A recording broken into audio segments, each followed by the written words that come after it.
Okay, so our next in our series of videos on skin tone is going to be a sort of medium tan sort of skin color.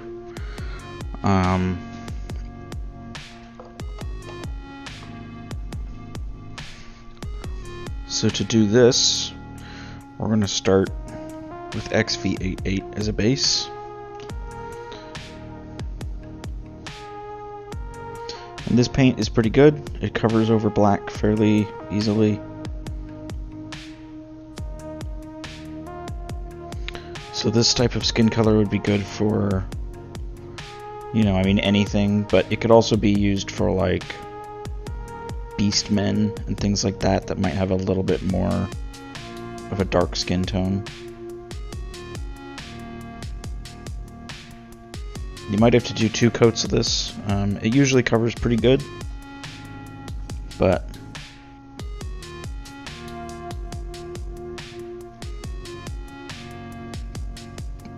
always better to do 2 thin coats rather than 1 thick one. This is pretty thick right now.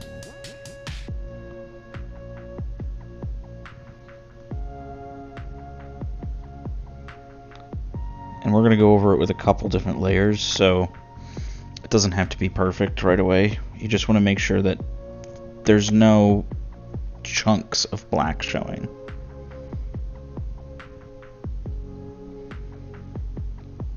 You could also do this, over any color primer. White would probably be easier, but it depends on what the majority of your model is going to be.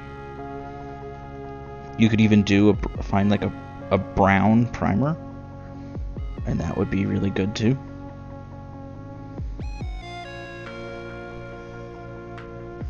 So that's the base coat.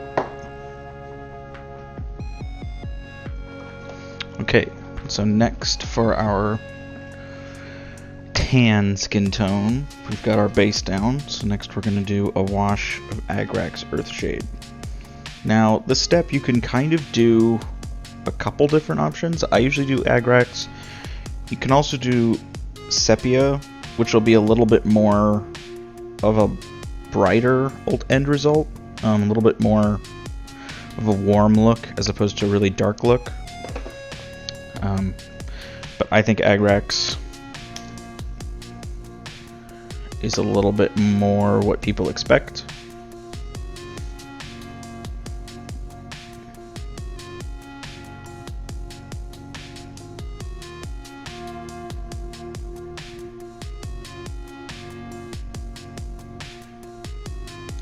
You just put this in. I'm not being super heavy with it. You really just want to get it in the main areas on his chest, the back, the armpits, biceps. It'll just darken up those shadows a little bit. So you can see we've covered that, it just gets in the cracks nicely. We'll let it dry, and then we'll come in and do more highlights. Okay, so now that our wash is dry, you can see he's got pretty dark skin. So we're going to go and we're going to do 2 layers of highlights. The first, we're just going to use XV88 mixed with a little bit of Cadian flesh tone. You can kind of play with these ratios a little bit. I tend to do more of this than this, so I don't know, maybe 2 to 1-ish. You could use that to sort of change the overall tone. This is what most of the skin is going to be the color of. So if you want more tan, you could use more of this. If you want more of a pink tone, you could go with more of that. So you can see, hopefully it's a little bit brighter up. And we're just going to take this, we're going to put this on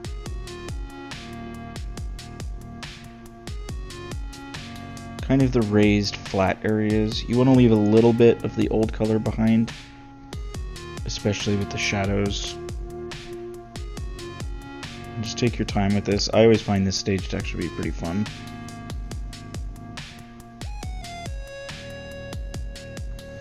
you focus kind of on where the light source would be hitting them. So you don't need to worry too much about getting like underneath their arms and stuff.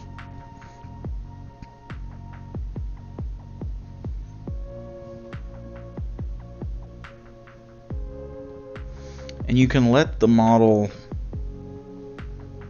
show you where to paint, you know? Like let the light bouncing off the model and let the shadows that we just put in from the wash show you where to paint. So you don't want to paint the deepest cracks and where the shadows are. And for hands, it's a little hard to see, but for hands I just do the knuckles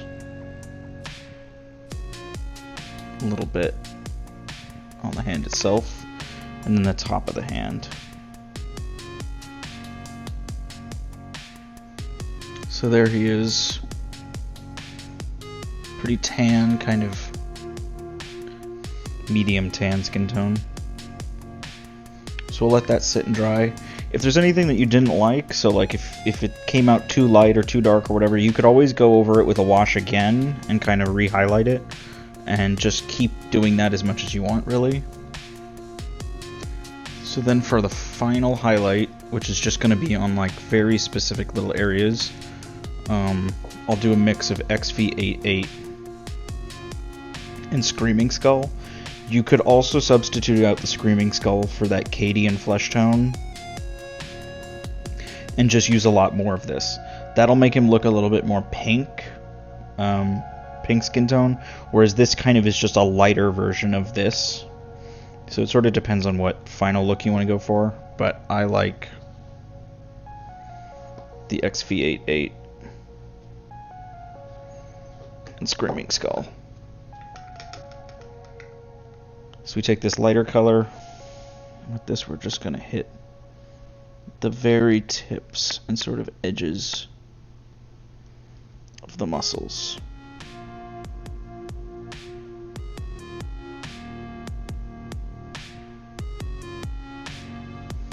So anywhere the highest highlight would be.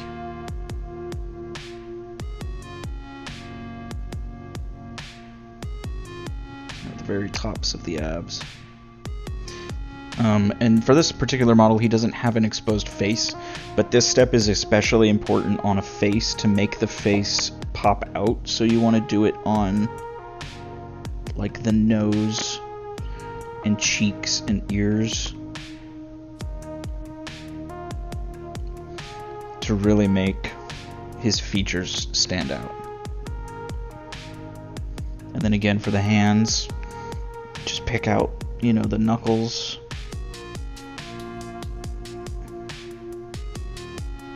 And the tops of the hands.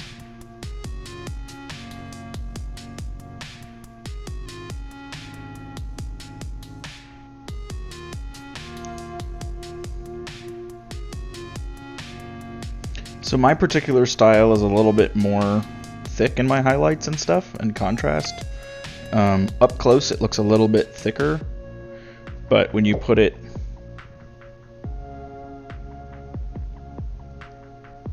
away a little bit, it actually looks kind of overly exaggerated. And this is a really fast, easy way to do it. So there we have our medium skin tone.